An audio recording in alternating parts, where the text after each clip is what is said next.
When opportunity comes knocking at your door, you make sure that you answer. It's my Malcolm McDowell impression. It's not great. I'm going to work on it though.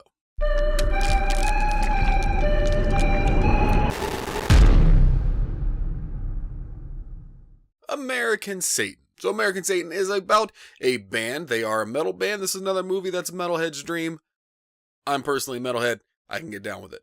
But it's about a band that ends up making a deal with the devil. And then, of course, things happen when you make a deal with the devil. So the first thing I want to say, I did a Malcolm McDowell impression because he's fantastic in this movie, as he is in most movies. That's also pretty much the whole cast is great. This cast is full of people that you're like, oh, it's that one guy from that one thing. I'd say the two highest billed actors are Malcolm McDowell and Denise Richards. And we can say she's past her prime. But I will say, still looking pretty good for her age. But when your two highest billed actors are those two people, although they're not even main characters, like Malcolm McDowell you can argue is a main character, but he's taking a massive hit in percentage of screen time. The people that are the main character of this movie are people, like I said, oh, it's that one guy from that one thing. For me, it was, oh, that's the dude from Let Me Make You a Martyr, and oh, that was that one dude from Game of Thrones, Sam. But although they are that one person from that one thing, they're all still great in this movie. And another thing I think this movie does well with its actors is everybody in this movie is, for the most part, a likable character. They all have their flaws, but who doesn't? But they are all likable characters. You like these people. It's not one of those movies where it's like, oh, they're Satanists. Of course, they're making deals with the devil. No, they're all, for the most part, nice kids just trying to make it big. And that's really what the premise is. It's just kids trying to make it big. And then it takes a dark turn. And when it takes a dark turn, that shit happens. You're like, whoa, holy fuck. Because it's all like kids out partying and having a beer and, hitting up the clubs.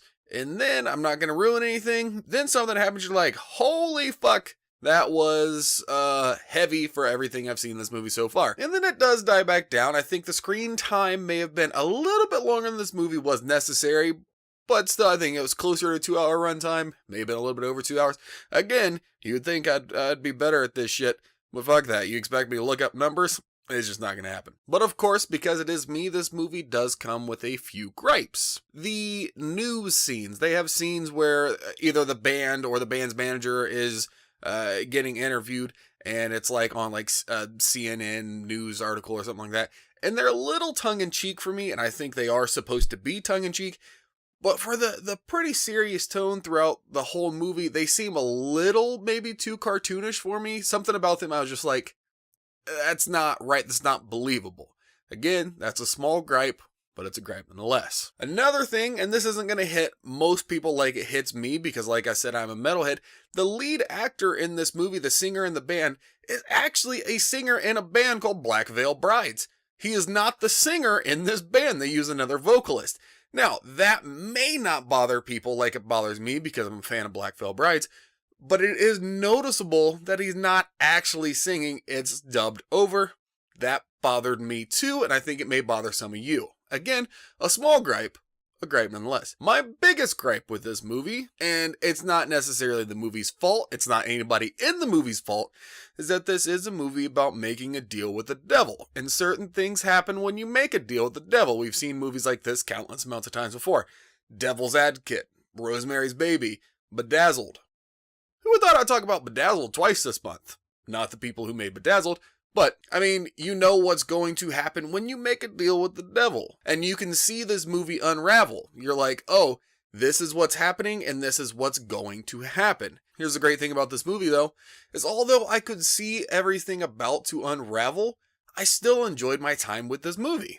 I wasn't expecting a ton of originality when I heard the premise behind it. Do I think the runtime was maybe just a little bit, and I'm talking like maybe 10-15 minutes too long?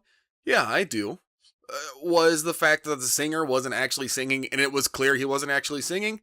Yeah, it bothered me. Did it bother me and I could see the movie unravel? It did, but I already knew I was probably going to be able to guess, as most of you probably will if you've seen any movie like this before. The acting was supreme. There is a roller coaster of emotions there. If any movie nowadays can get me to go, oh, fuck. Like I'm actually kind of upset something happened. If anything can have that effect on me with all the movies that I watch, you know something was done right between roller coaster of emotions that was thrown in this movie. I enjoyed my time with it. I've seen this movie talked and possibly mentioned in Movie of the Year, and where I do think it's executed well enough to be a Movie of the Year candidate, at least for me, just because I could see everything that was going to happen. I had to remove it from my personal list. It may still win for everybody at Modern Horrors. I don't know. But I'm just trying to give you guys my thoughts on it. It was executed well enough to be a Movie of the Year candidate.